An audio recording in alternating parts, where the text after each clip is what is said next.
Hello and welcome to this live coding session where we're going to go over the basic CSS part in the freeCodeCamp curriculum. Yesterday, for those of you who didn't join, we finished the basic HTML and HTML5 section. And for today, we're going to go over all the lessons from the basic CSS part. Let me know in the chat if you joined, say hi before we begin. Alright. Hello everyone who joined.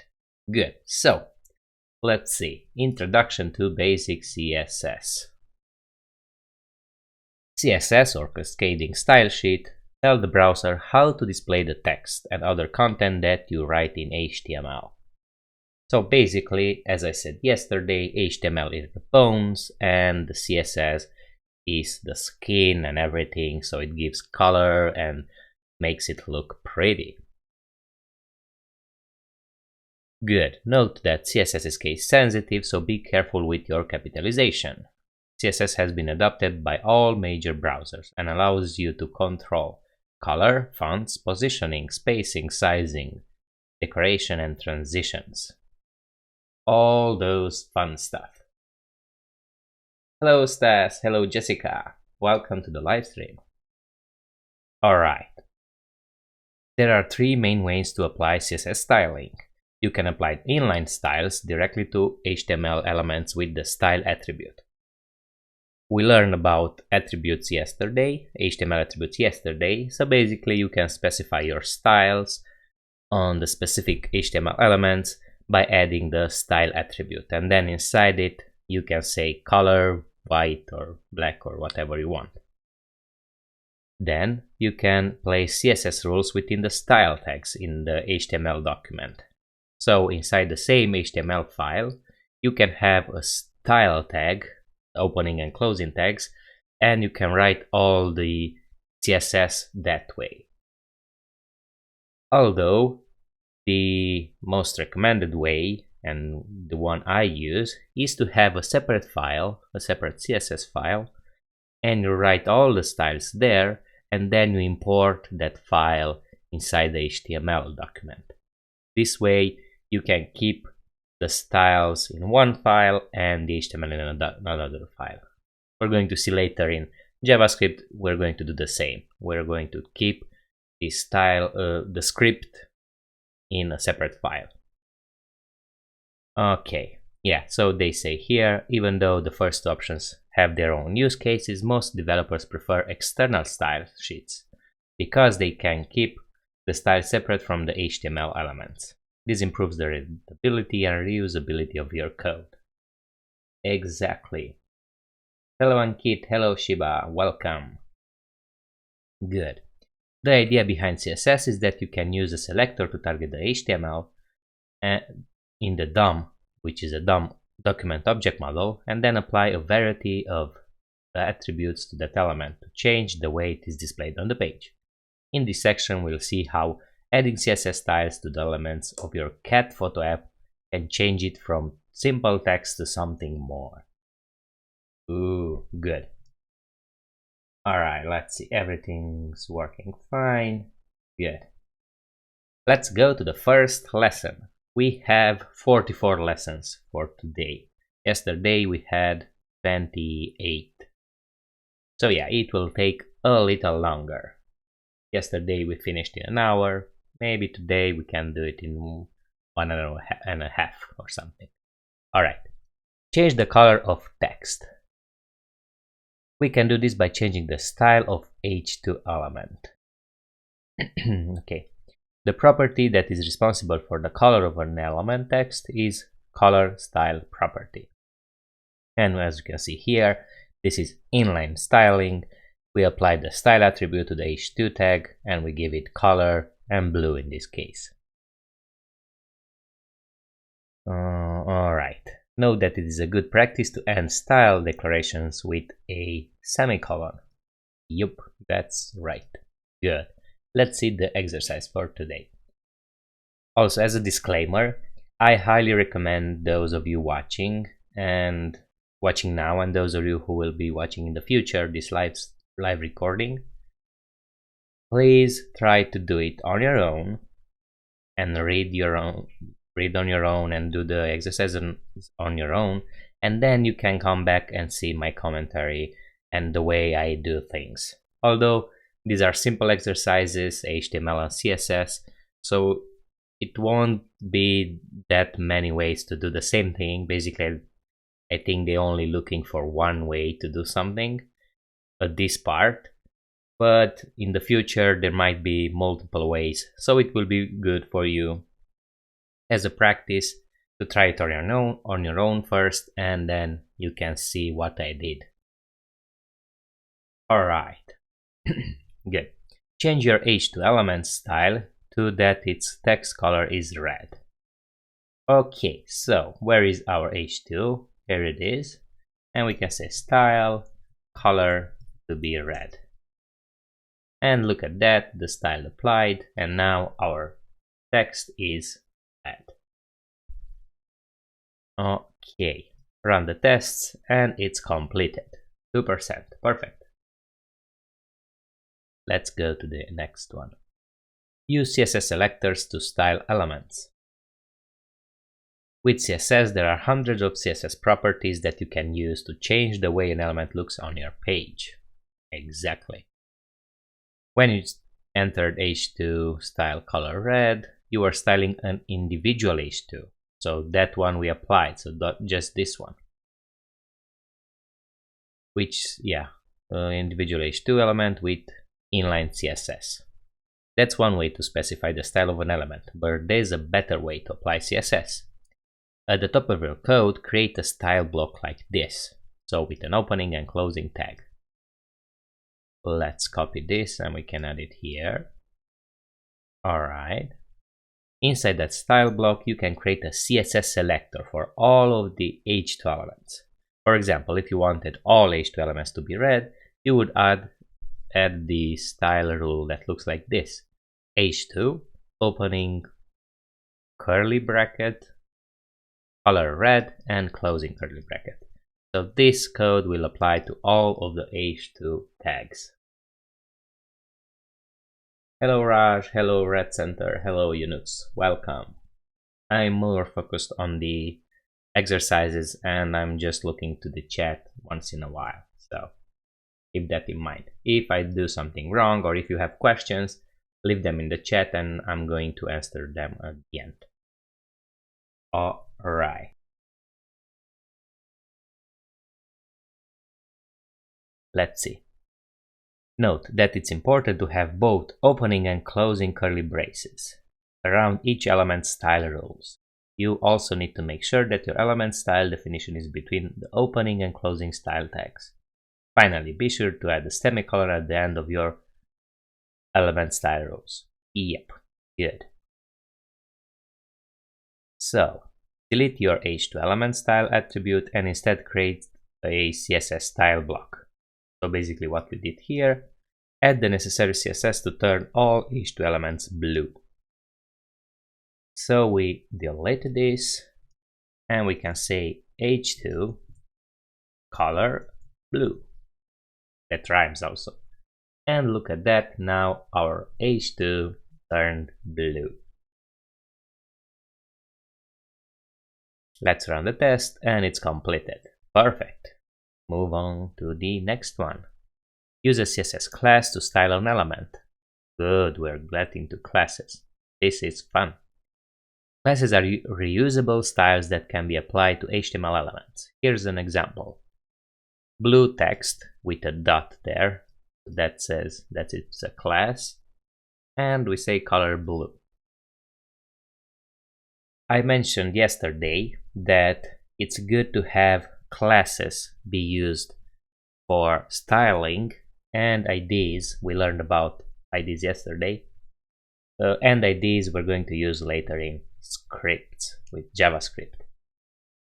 So if you want an element well, if you want multiple elements on the same page to look the same, like if you want the text to be red for a paragraph and also for the heading, you can add to both of them a class of, I don't know, red or blue or whatever you want to call it, and then inside your style tags, or well, in your CSS, you're going to add and style that corresponding class. Let's see what they say here. You can see that we created a CSS class BlueText, okay, and you can apply the class like this. So it's an attribute of the HTML class and equals to the class name. Yeah, and note that your CSS style element class name starts with a period. In your HTML elements class attribute, the class name does not include the period. Yeah, be careful of that. I've seen people starting out adding the period in the class name, so they do something like class, and let's see, red text, and instead of that they add a period here. That's not how it's done. The period needs to be added in the CSS. So we add it here, red text, and we say color red, something like this. So the period goes in the CSS and the class doesn't have a period, and they both needs to be the same, right?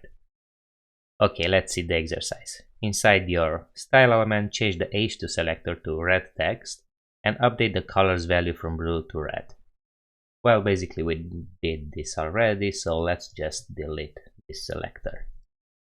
Give your H2 element the class attribute with the value of red text. Oh, look at that. We already did that when I explained. Good. So now if we run the test, oh yeah, so you can see that the color changed. And as an exercise, if we give this class to, let's see, this paragraph, you can see that it also turned red. So the text inside it is red now. Good, run the tests. Then the next one. Style multiple elements with a CSS class. Classes allow you to use the same CSS styles on multiple HTML elements. You can see this by applying your red text class to your first P element. It's funny, we already did that also. Okay. So as I said before, adding the class to the P tag, and boom, it works. Change the font size of an element. Okay, there's a new property. Font size is controlled by the font size CSS property, like this. Font size, and you specify the amount on pixels this time.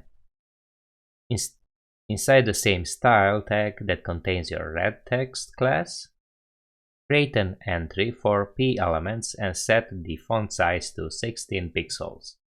Okay, so all of the P tags, the paragraph tags on the page, we're going to give a font size of 16 pixels. Okay. Let's see. Why it's not applied? Maybe because that's the default behavior. 20 pixels? Yeah. So 16 pixels is the default behavior. So in order to see something, we need to say 20 pixels. Yeah, okay. So font size to something else should be here so we can see. Alright, run the test. Perfect. 11% complete. Set the font family of an element. You can set which font an element should use by setting the font family property. For example, if you want to set your H2 elements fonts to sans serif, you would use the following CSS. Okay. Make all the paragraph elements use the monospace font. Okay, so here above we can say font family, and we can paste in monospace. Alright, look at that, how they changed to a monospace font family. Perfect. Ooh, now we're learning about importing a Google font. Okay, let me quickly go over. Yeah, so basically you can import different fonts from Google Font. If we're going to this website, you can see here are all these nice fonts. And if you want to use one of them, let's see what they say here. Yeah, we need to get the link for the font. Let's say we want to use this one. There is a plus sign here. We're going to click it. And here we're going to get a link to the font. We need to get this link to copy it over in our code.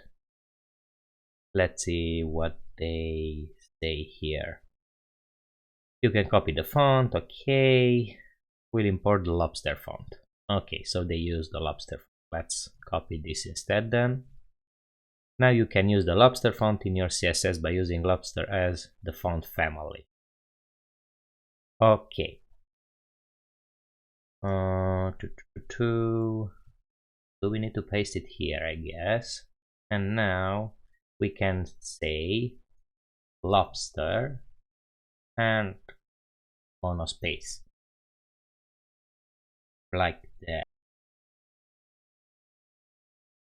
So you can see that the font family here has an example of the family name and generic name.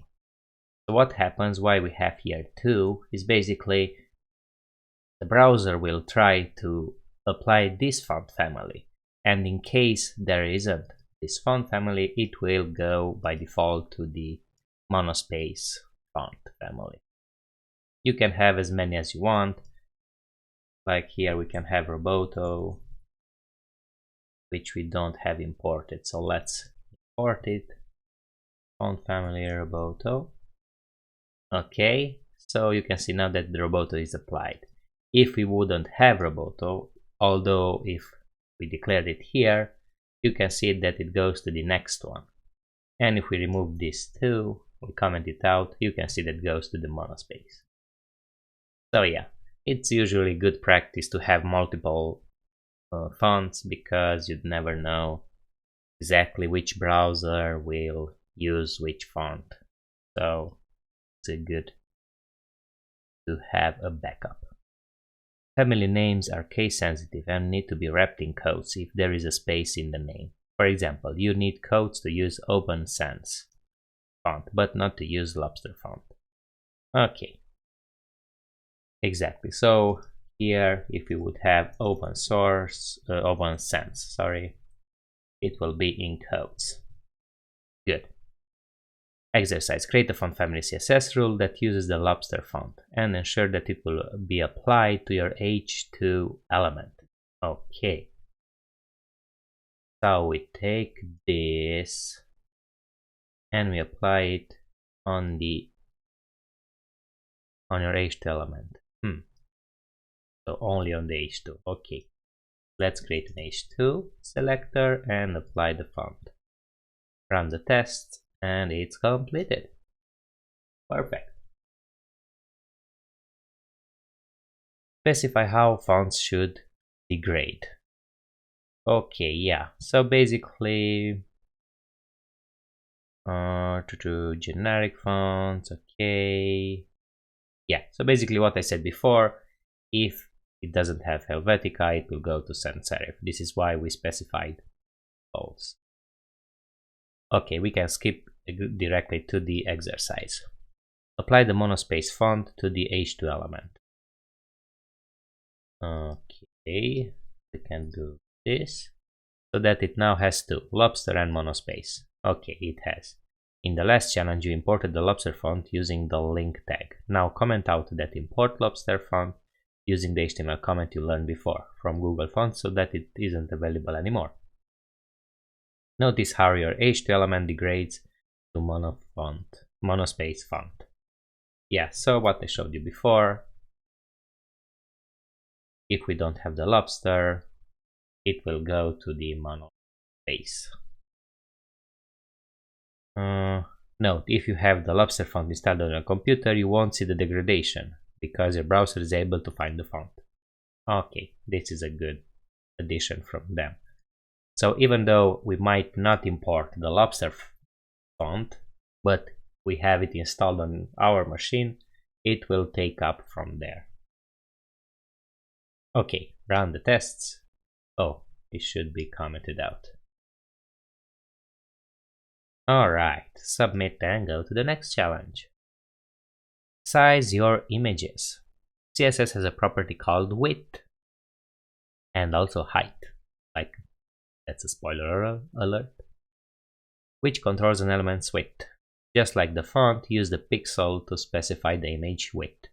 For example, if we wanted to create a CSS class called larger image that gave HTML elements a width of 500 pixels, we'd use large image. So this is a CSS selector and has a width of 500 pixels.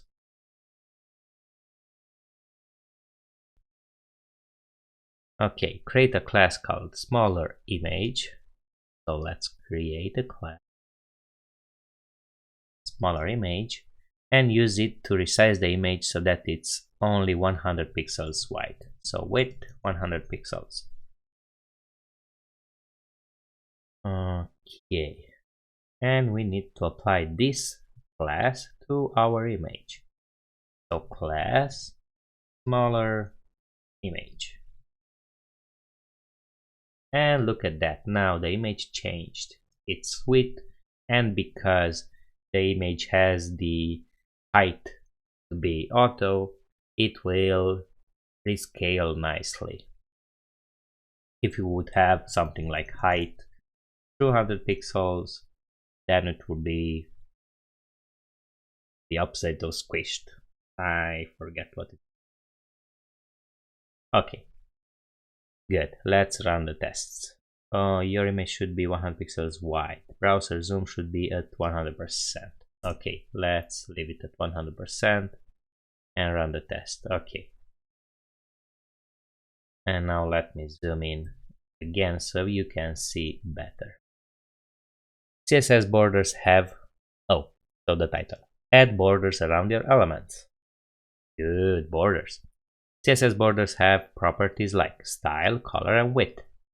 For example, if we wanted to create a red 5-pixel border around an HTML element, we could use this: border color red, border width 5 pixels, and border style solid.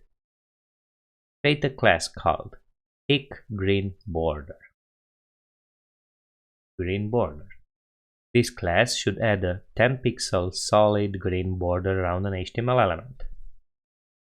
So let's copy this because we are lazy to type it out.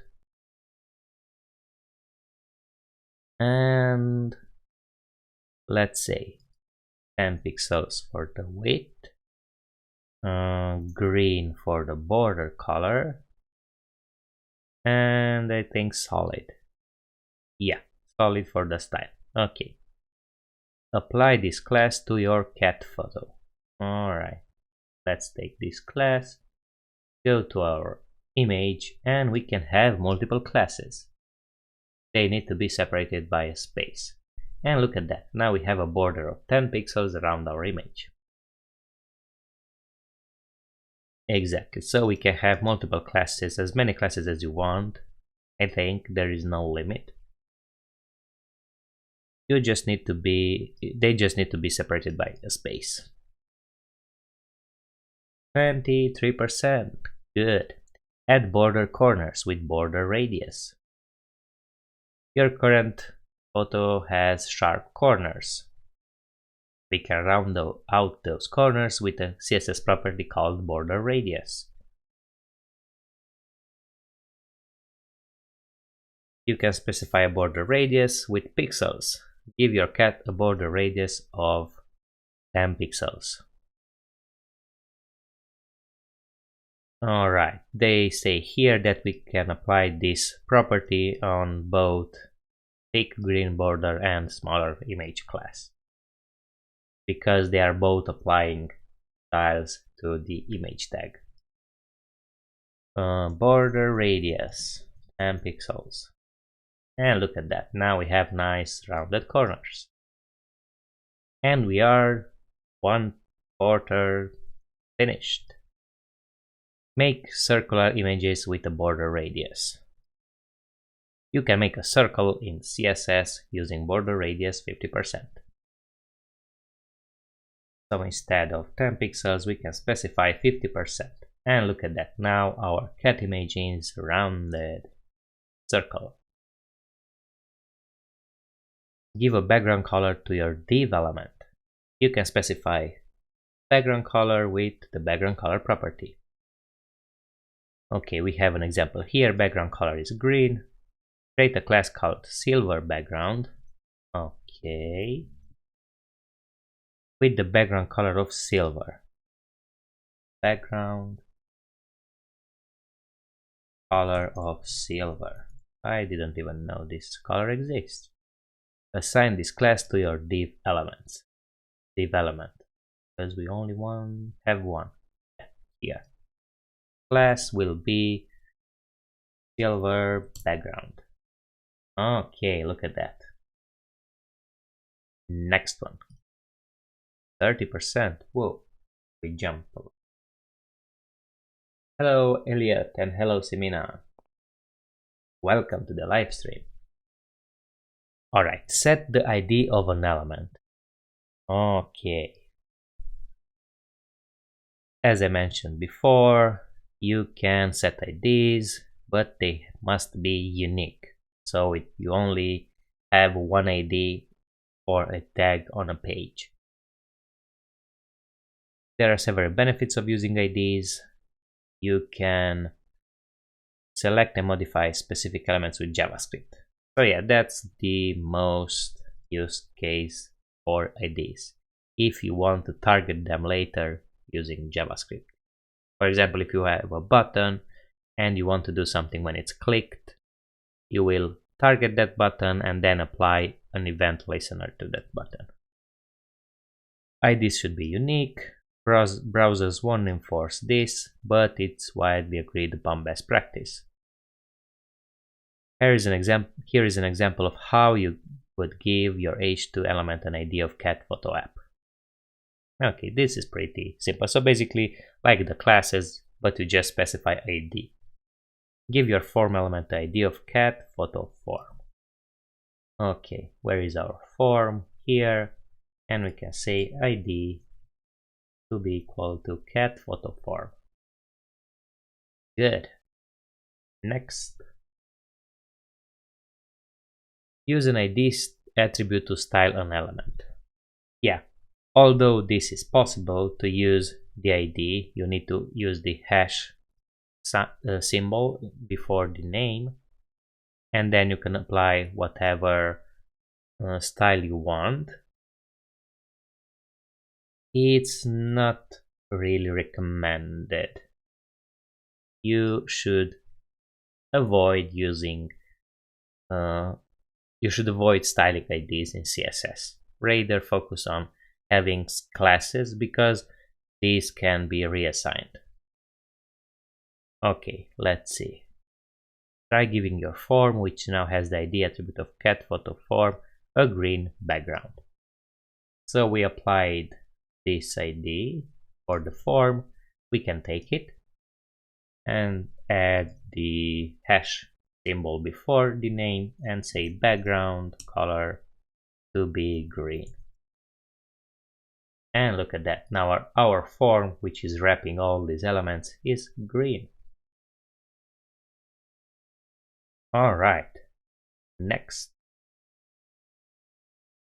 Ooh, look at that padding. This is fun. Padding is nice. Now let's put our cat photo app away for a little while and learn more about styling HTML. You may have already noticed this, but all HTML elements are essentially little rectangles. Oh boy. English. Three important properties control the space that surround each HTML element. We have padding, margin, and border. Basically, we have the box model. An element's padding controls the amount of space between the element's content and its border. So you can see here, we have our text padding. And between this text padding, which I'm highlighting now, and the border, this this black border, we have a little bit of space. That's the padding. And the space between this element, which has a border ending here, and this element, this space is margin. There are cases when you can achieve the same visual aspect of a page using either padding or margin, especially if you don't have a border, but it's good to remember that. So padding goes between the element and the border, and margin goes outside of it. Okay, so that's pretty much what they say here, I guess. Change the padding of your blue box to match that of your red box. Okay, so we have the red box, which has a padding of 20 pixels. This will go all the way around, so 20 pixels top, right, bottom, and left. I guess they will teach us how to use, how to style them separately. But for now, we are applying 20 pixels all the way around. And look at that, now our blue box is the same height as our red box because we have the same padding. Alright, 36% complete. Adjust the margin of an element. Yeah, as you can see here, this red box is now kind of pushed more into the middle. And that's because this red box has a bigger margin. You can see the blue box has only 10 pixels, but the red box has 20 pixels. So what that does is to push the content to the center because it needs to have 20 pixels margin. Okay. Change the margin of the blue box to match that of the red box. So the same thing again. You can see now that if we change to 20 pixels, there are a couple of things changed. So first, you can see that this margin from the left and right will push it to the center, but we also have a little margin to the bottom. So yeah, keep mind on that. 39%, good. Ooh, negative margin, perfect. An element's margin controls the amount of space between an element's border and the surrounding elements. If you set an element's margin to a negative value, the element will grow larger. Try to set the margin to a negative value like the one for the red box. So we have the red box which goes minus 50%. Let's see, if we remove this, you can see now that it has space around it. But if we add it, it will basically say take 50% from all the sides and grow that amount. Let's do the same here for the blue box, and you can say it does the same thing.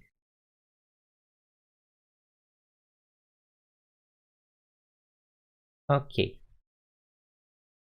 Next, add different padding to each side of an element.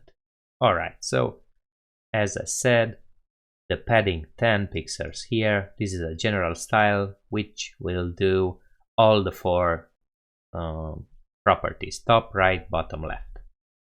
But we can style the different paddings by saying padding top, padding right, padding bottom, and padding left, and we can give them different amounts.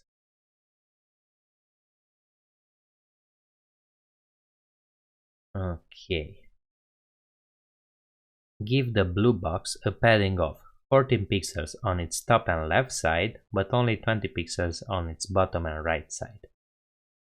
So basically what we have here, so top and left should be 40 pixels, yes, and right and bottom should be 20 pixels. You can see now that the text is not centered anymore because we have more space on the top and left than we have on the bottom and right. Alright, next one. Add different margins to each side. So basically the same thing.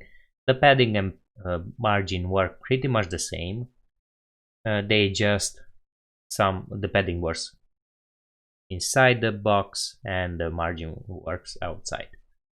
I guess the exercise is the same. Yeah, we just copy this from the red and put it to the blue. Pretty simple. Use clockwise notation to specify the padding of an element. Okay, so you saw that we can say padding top, padding right, padding left, and padding bottom separately. But we can also do that in just one line using the padding property. We just need to specify 4 values, and this will go in a clockwise direction. So the first one will be top, the next one will be right, bottom, and left, the fourth. So this way it's shorter. Instead of having to write padding top 20, padding right 40, padding bottom 20, and padding left 40, you just write padding and apply all of the 4. You will see that there is an easier way. Also, there is an even easier way to do the same thing. Let's see. Whoops, my throat. Let's say use clockwise notation to give the blue box class a padding of 40 pixels on its top and left side, but only 20 pixels on its bottom and right. So on the blue box, let's say a padding, and we want top and left. So we have first the top, 40 pixels. Then we have the right and bottom, so 20 pixels and 20 pixels. And then the left, 40 pixels. Alright, run the test, and it's working. Perfect. Use clockwise notation to specify the margin. So basically the same thing, but for the margin. Give the blue box class of margin. So margin 40% top and left, so basically the same. 40%, 20%, 20%, and 40%. Pixels, not percent. Good. Run the test. And we're halfway there. Look at that. Perfect. Alright, so we finished padding and margin. Now we're going to learn about attribute selectors. Good. You have been adding ID and class attributes to to elements that you wish to specify style. These are known as ID and class selectors. There are other CSS selectors you can use to style custom groups of elements to style. So there are other CSS selectors you can use to select custom groups of elements to style. Apparently I can't read. Let's bring our cat photo app again to practice using CSS selectors. For this challenge, you will use the attribute equal value selector to style the checkboxes in cat photo app. This selector matches and styles elements with a specific attribute value. For example, the below code changes the margin of all the elements, which attribute of type will equal to radio. So yeah, if you remember from the first lesson, the HTML, we set different inputs. Some of them had the type of radio and some of them had the type of checkbox. So now, if we only want to style the ones with the type of radio, we can use this selector inside brackets, right? These are brackets. Okay.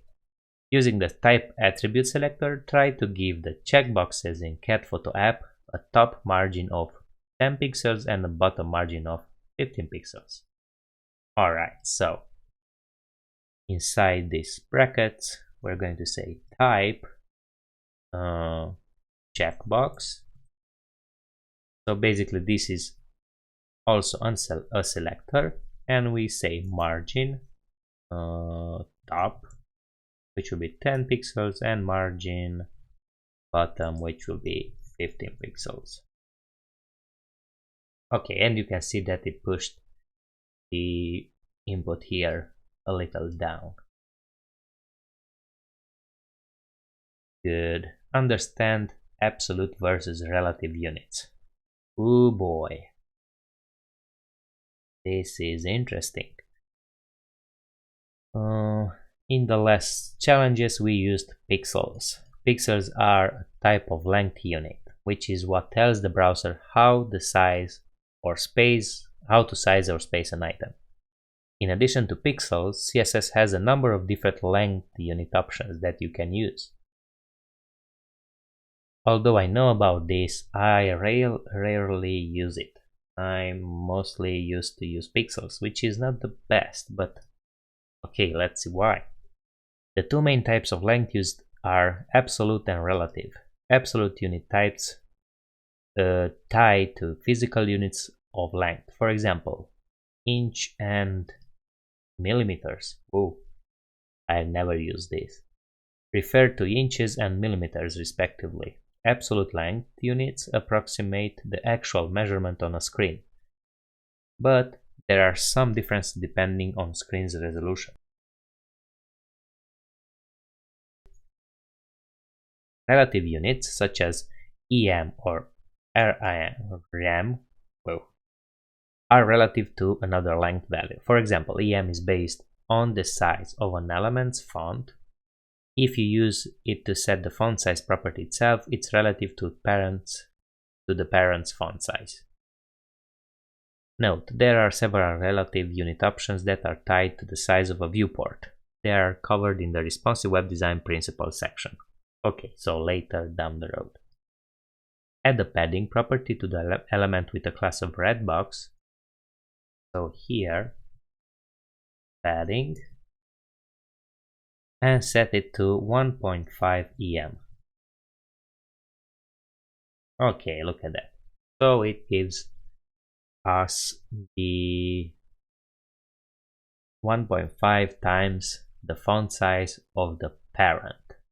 I think that's what it does, and that's it. For EM is based on the size of element's font. So not the parent. If you use it to set the font size property itself, it's relative to the parent's font size. Okay, so is it on the parent?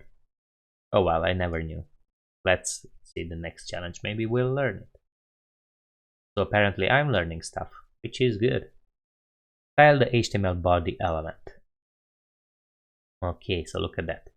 We're starting fresh, and we're learning about CSS inheritance. Ooh, this is a good topic, this is important. Every HTML page has a body element. We can prove that the body element exists here by giving it a background color of black. Body background color of black. Boom, look at that. Now everything's black. We learned yesterday in the HTML section that we have the HTML tag, which is the parent of the head tag and the body tag. And the body holds all we can see on the web page. Our paragraphs, the headers, the buttons and forms and everything. So yeah, this is why this will be applied on all websites. Good. Inherit styles from the body element. Now we're proven that every HTML page has a body element, and that its body element can also be styled with CSS.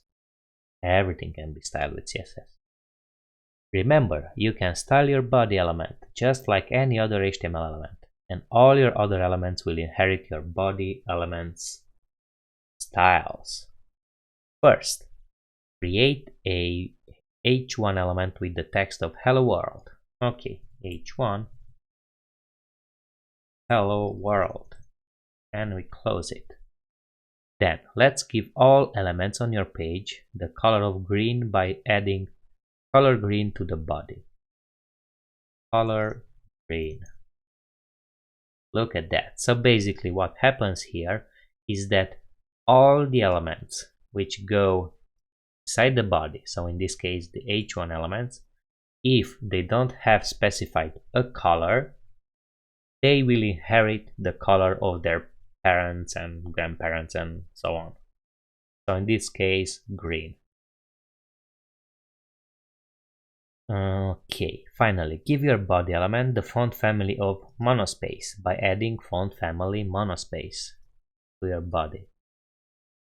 Font family monospace. And look at that again, because the H1 tag, the H1 element doesn't have a font family applied to it, then it will pick up the font family from the body.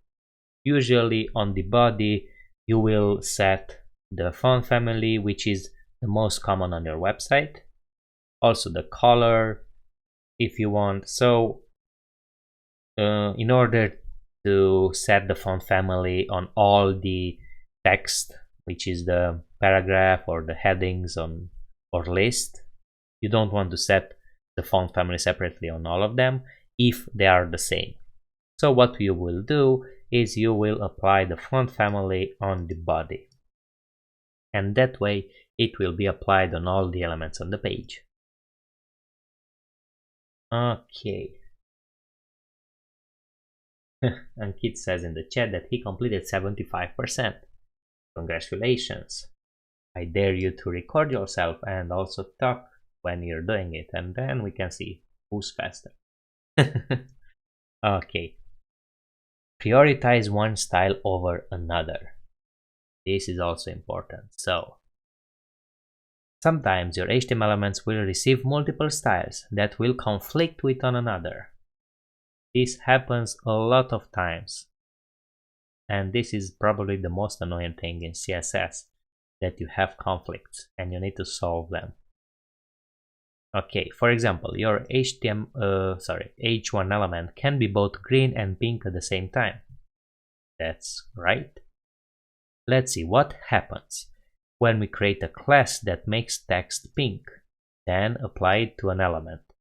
Will our class override the body element's color CSS property? Probably yes. So let's see. Create a CSS class called pink text.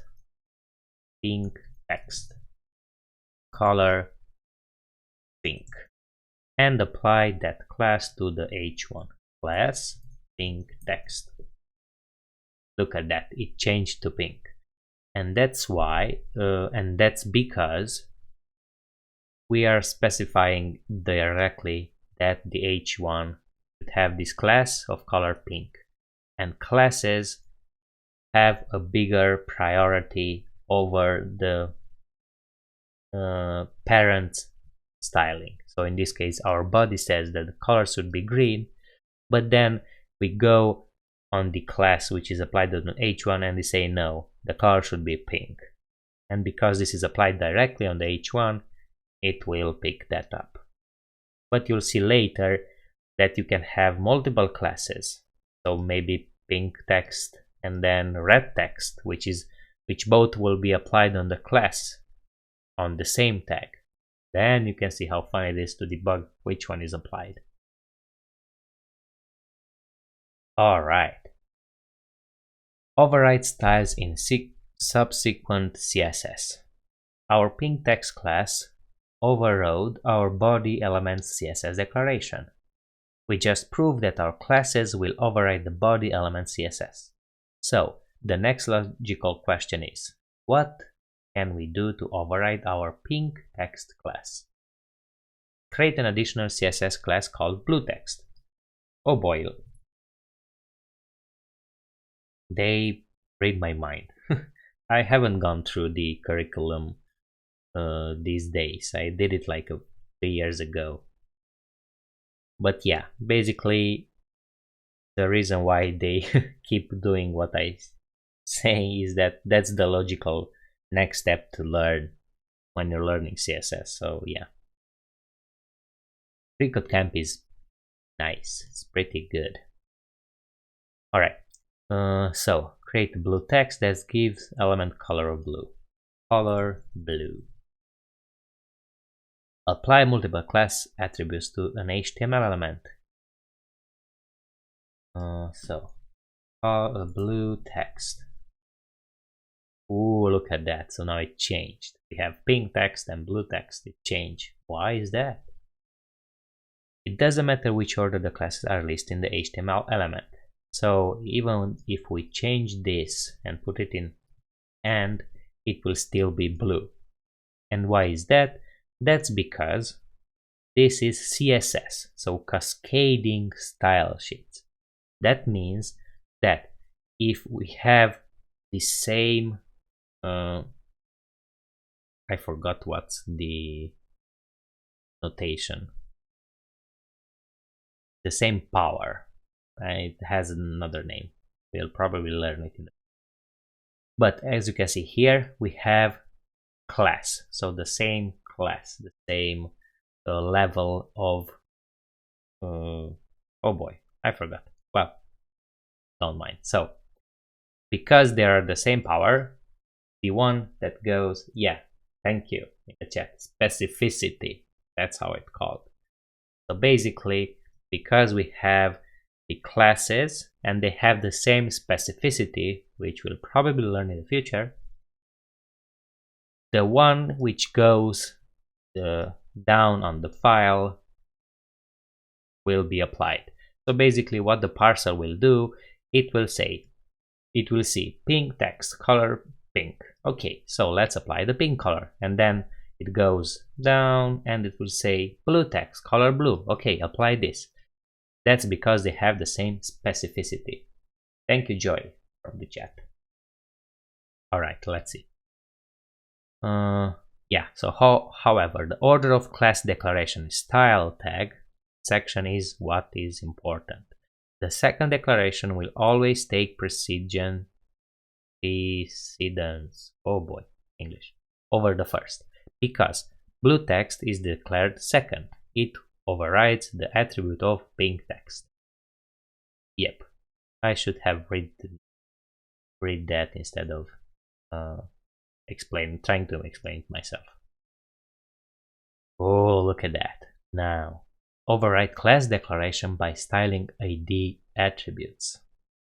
We just proved that browser reads CSS from top to bottom in order of their declaration. That means that in the event of a conflict, the browser will use whichever CSS declaration comes last. Notice that if we even had put blue text before pink text in our h1 elements classes, it will still look at the same. Yeah, so if we change this, it will look the same. But we're not done. There are other ways that you can override CSS. Do you remember ID prop attributes? Yeah. Let's override your pink text and blue text classes and make your h1 element orange by giving the h1 element an ID and then styling it. Let's give it an ID of orange text. Leave the blue and pink text. Okay, classes. Create a CSS declaration which will say orange text. We need to add the hash before, and it will say color orange. Okay, so now we added an ID, but look at that. Even if we move this up here, it will still be orange, and that's because the specificity on the ID is bigger than the specificity of the classes. Let's see, CSS specificity. I can't even type it. Specificity. Yeah, there is an article. Okay. Yeah, so basically we have multiple types of selectors. We have tag selectors, we have classes and attribute selectors, we have ID selectors. And this is the specificity table or whatever it's called. So what CSS does, it will create the specificity based on what you style, what you're using to style the element. If you're using the ID, then the specificity will be 0,100. If you're using the class, then the specificity will be 0,010. And you can see here that 100 is bigger than 10. So the ID will take over the classes. And also the classes will take over the elements. So in our example, even if we go here and say h1 color red, it won't do anything because we have all these. If we remove the ID, it will go blue because even though we have two classes, the one which goes the last, it will be applied. And if we remove these, it will be red because we're applying the styling directly on the tag. Okay, I hope this makes sense. If it doesn't, you should play around with it. Just create classes and IDs and move them around and see how they react. Okay, let's continue with the lessons because I have a feeling they will explain this later. Okay, run the tests. 66%.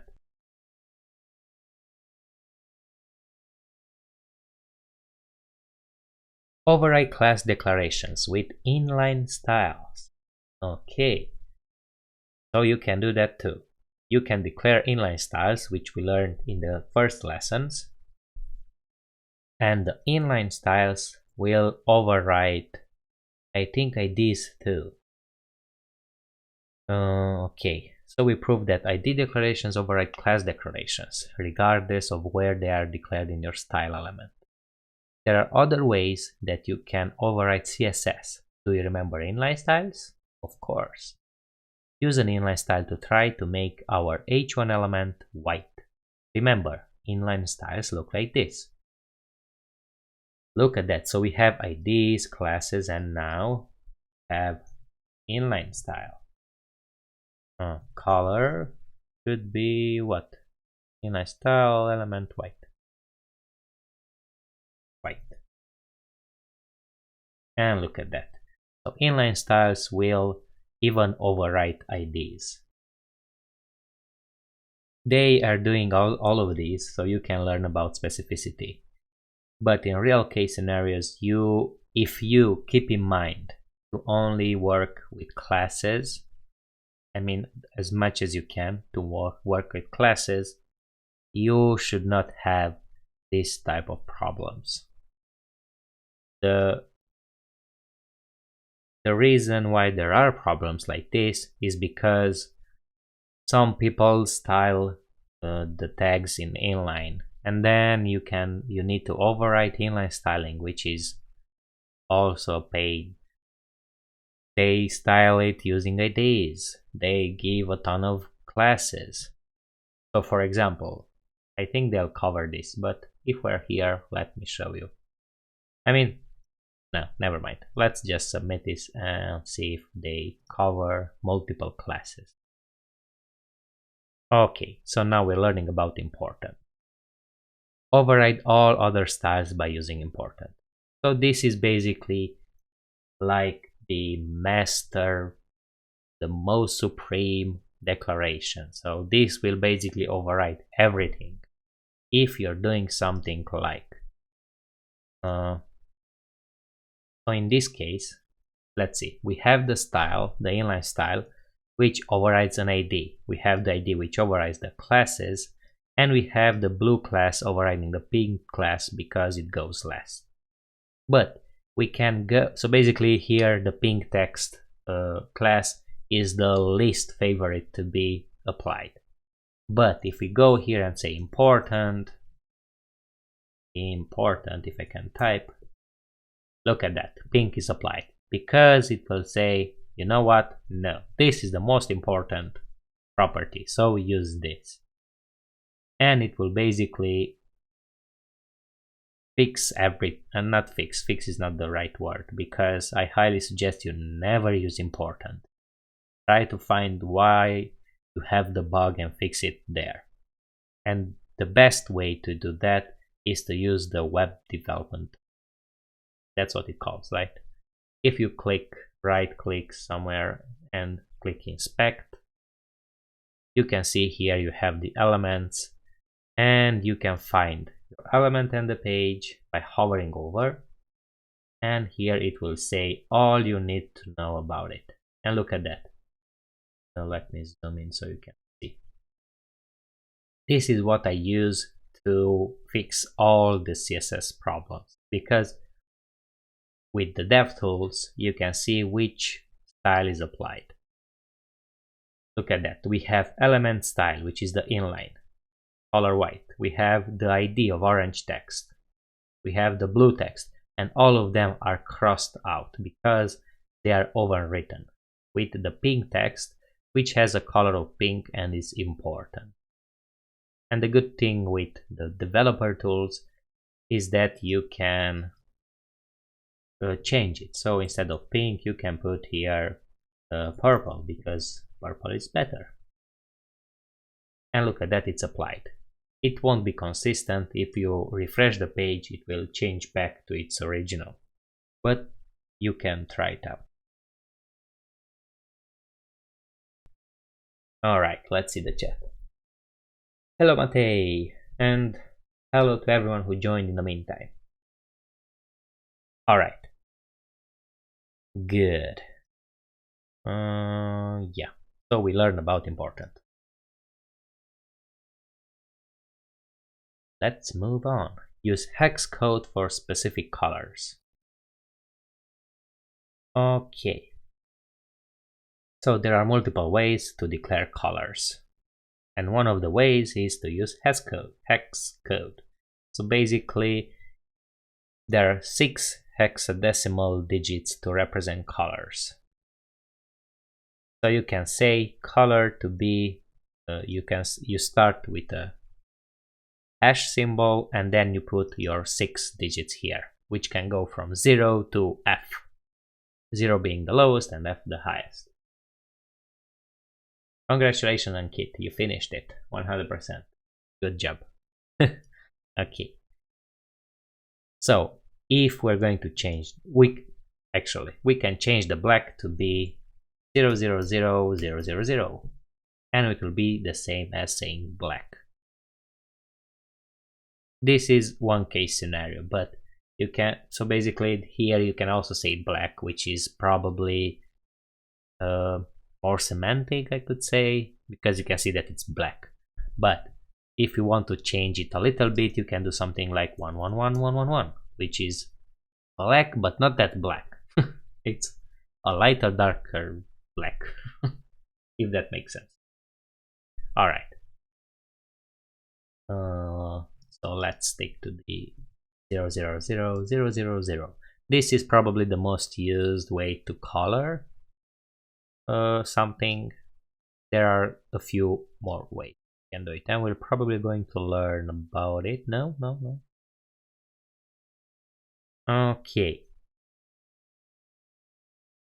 The reason why we can use and we should use hex is that because we have over 16 million colors. Because as I said, you can go from 0 to F and you have 6 of them. So you go 16 times 16 times 16 times whatever, until you reach to 16 millions. Okay, replace the color words in your style element with the correct hex codes. Alright, so we have the red text, which says black now, but we can say FF0000. And also I forgot to mention, there are 2 letters or numbers or whatever they are, hexadecimals, digits, that's the correct. So the first 2 are for red, the second ones are for green, and the last ones are for blue. So how much red, how much green, how much blue. This is why you have RGB. So you can see here we have the full amount of red, so FF. We have 0 green and 0 blue. Okay, let's finish this.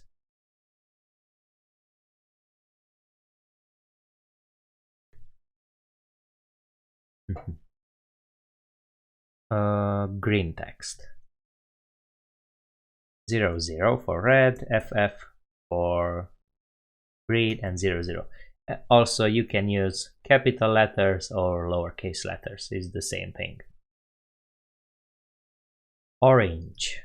We have FF A500. And for Dodger blue text, we have 1E90FF. And look at that, how beautiful are they colored now, instead of that basic black. 75%, cool. Use abbreviated hex code. Okay, so as I said, there are 6 digits, but you can also use 3 digits to do the same. So FF0000 is the same as F00. You won't see this used that much because there are not that many variations. So here you have 16 times 16 times 16 and so on, 6 times. But here you only have 16 times 16 times 16. Hope that makes sense. So it's basically a lot less variations. Okay, let's complete this challenge also. Cyan should be 0FF, green is 0F0, red is F00, and Fox, yeah, or whatever. F0F. Alright. Run the tests and move on. Hey Jose, how are you? Welcome to the live stream. Use RGB values to color elements. This is another way to color stuff on the page. Instead of using the hex, you can say RGB, and inside the parentheses you can put the amount of red, green and blue you want from a number to 0 up to 255, which is basically the exact range you have for hex values, because FF means 255. So you go from 00 up to 255. Okay, let's replace the hex code in our body elements to be RGB 000. So this is the same as saying black or as saying 0000000. So multiple ways to doing the same thing. Alright. Use RGB to mix colors. Okay, just like hex code, you can mix colors and RGB using combination. Alright, so we touched that already, so let's do it quick. RGB 00 255, Sienna is RGB 160, 82 and 45. Orchid is RGB 118, 112, 214, and red is RGB 255.00. Okay. Basic CSS. Oh, look at that, a little penguin. Use CSS variables to change several elements at once. Ooh, we are learning about CSS variables. That's nice. CSS variables are a powerful way to change many CSS style properties at once by changing only one value. Follow the instruction below to see how changing just 3 values can change the styling of many elements. Yeah, so basically, you can store specific values in a variable, which is declared like this, with double minuses than the name. And you can see here that the penguin belly property variable, is set to yellow. And then you can use this variable by saying var and what variable. I keep forgetting what variable you want. And the nice thing is that you can use it in multiple places, and then you only change it once and it will change it everywhere. Okay, and I'm not sure this second value, I think it's the default if this is not set, because as you can see here, penguin skin is not. Oh, there is. That's interesting. So penguin skin is set to gray here, but by default is black. So I guess this overrides it. Okay, let's do the exercise. Change the black value to gray, the gray value to white, and the yellow to orange. Ooh, so black to gray. Now it looks like a naked penguin. The belly, the gray to white. Oh, look at that. Now he's dressed again. And the yellow to orange. Look at that. Now it's like a lighter penguin. Nice.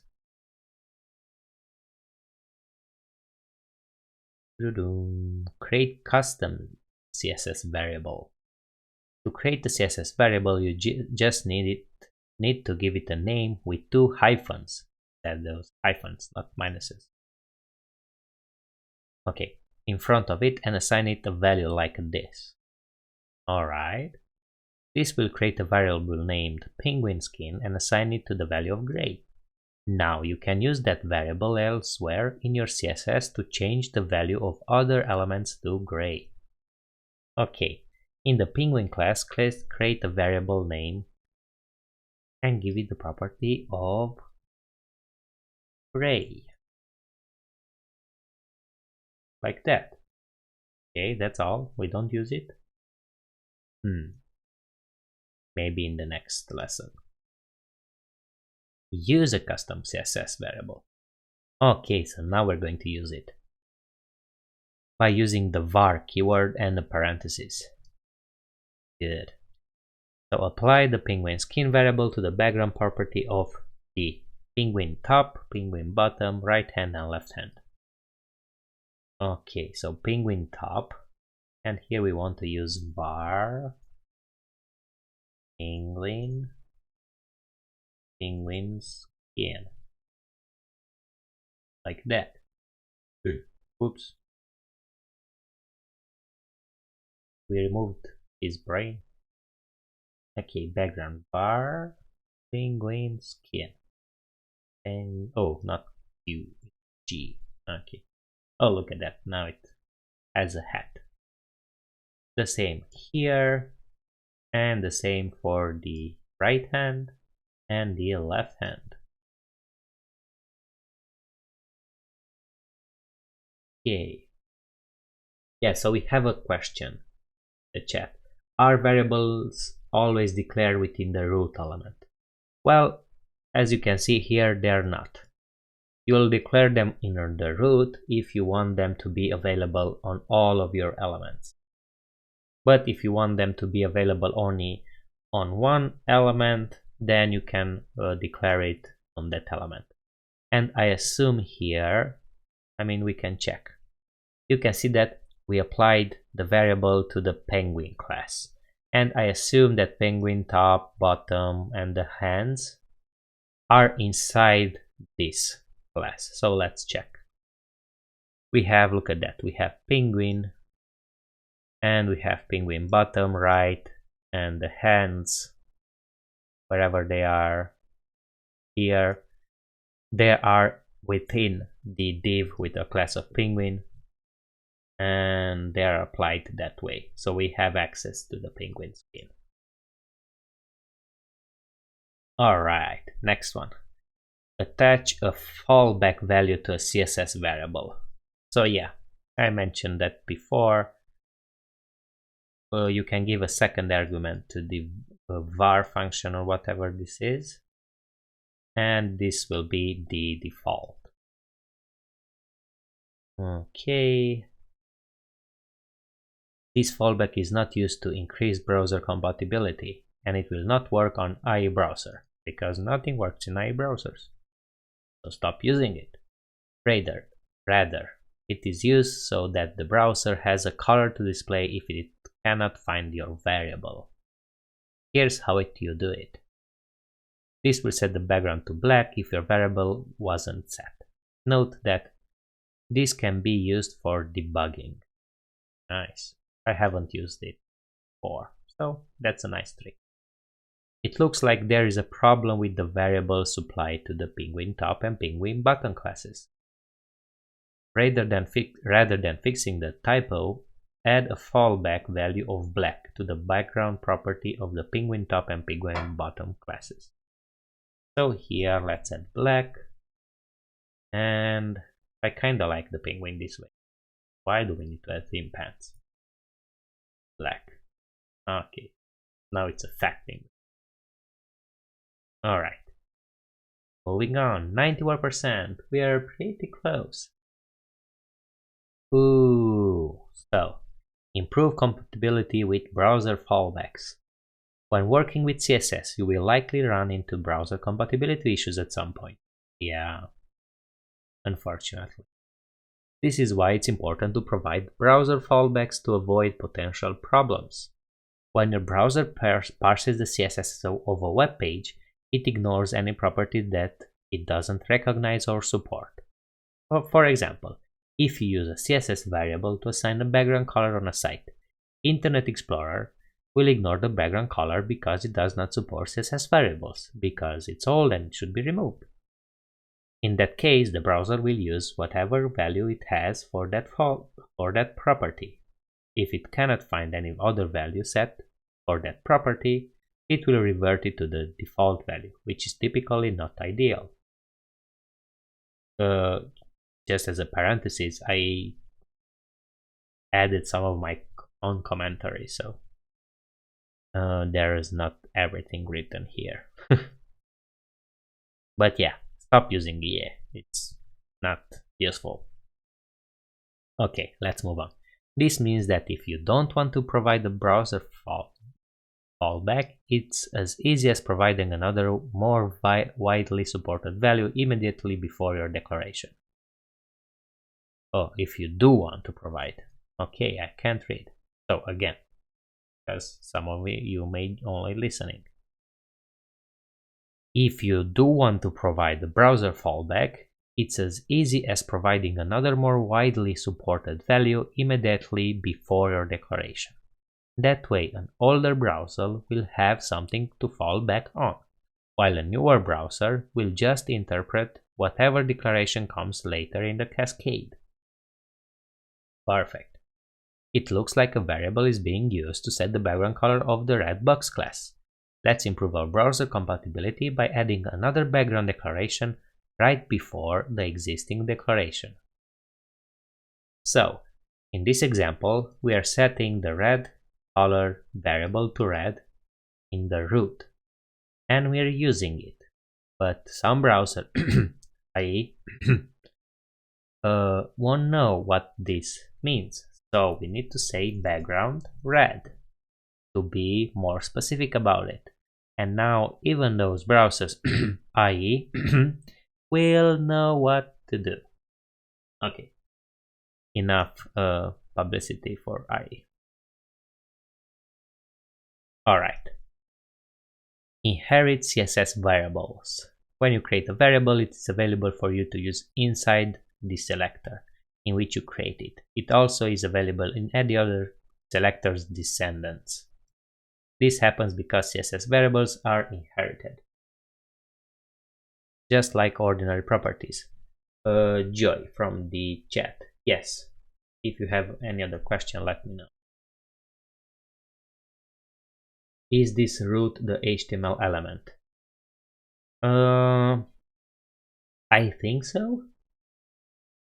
To be honest, I don't know 100%, but that's what I think. I need to check.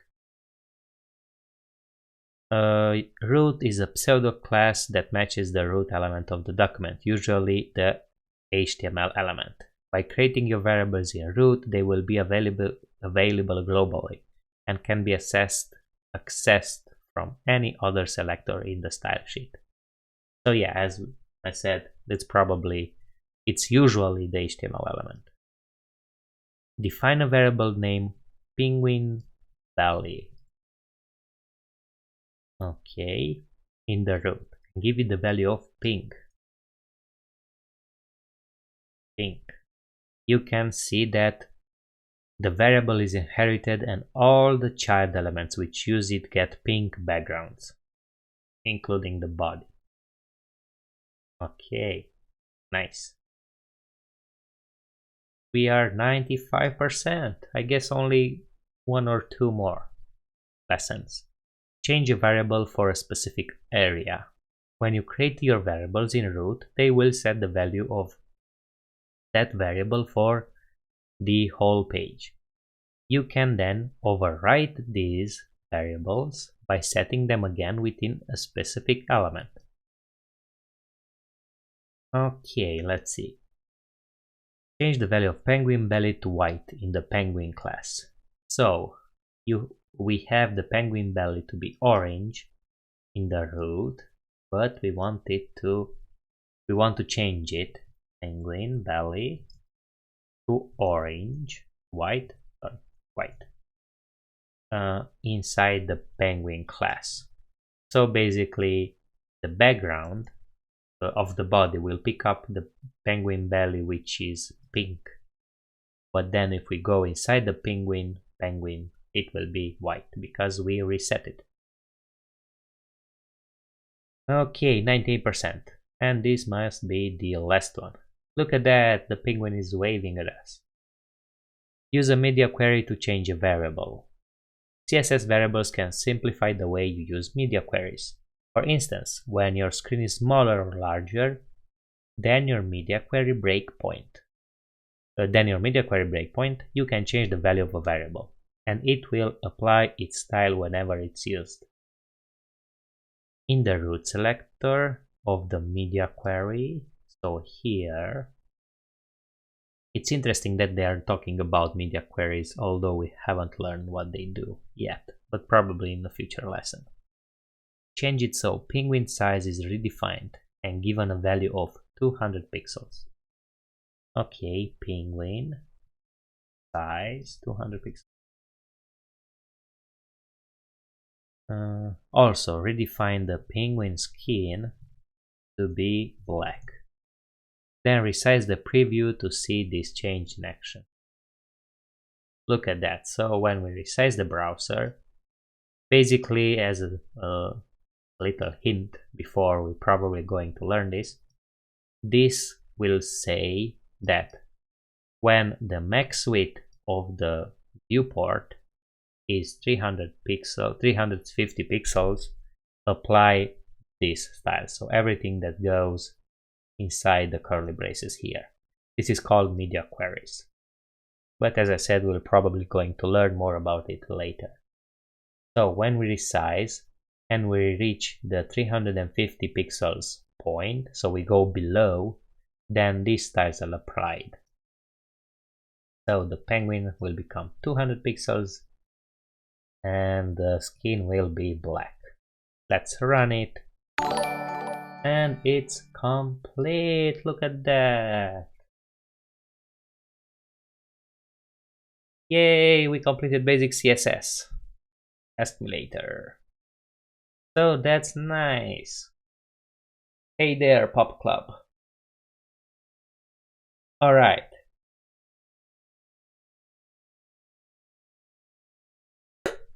So this was fun.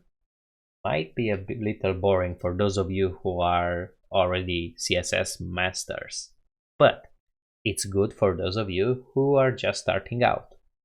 This is why I decided to go over the entire curriculum. Okay, so we finished HTML and CSS, and later we're going to look over in the next video and live stream, we're going to look over the applied visual design. But for now, let me know if you have any questions regarding CSS. If you have any other questions, let me know in the chat and I'm going to answer them.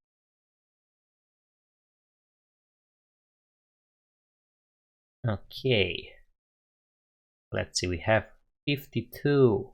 Whoa, so this will be interesting.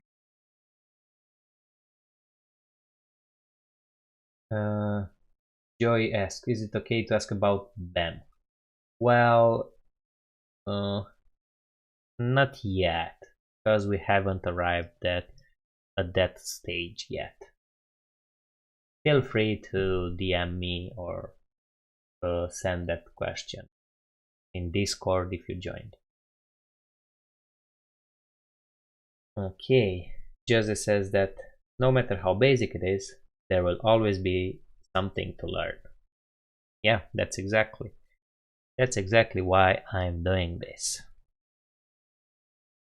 Okay, so if there are no other questions, then I'll see you later today.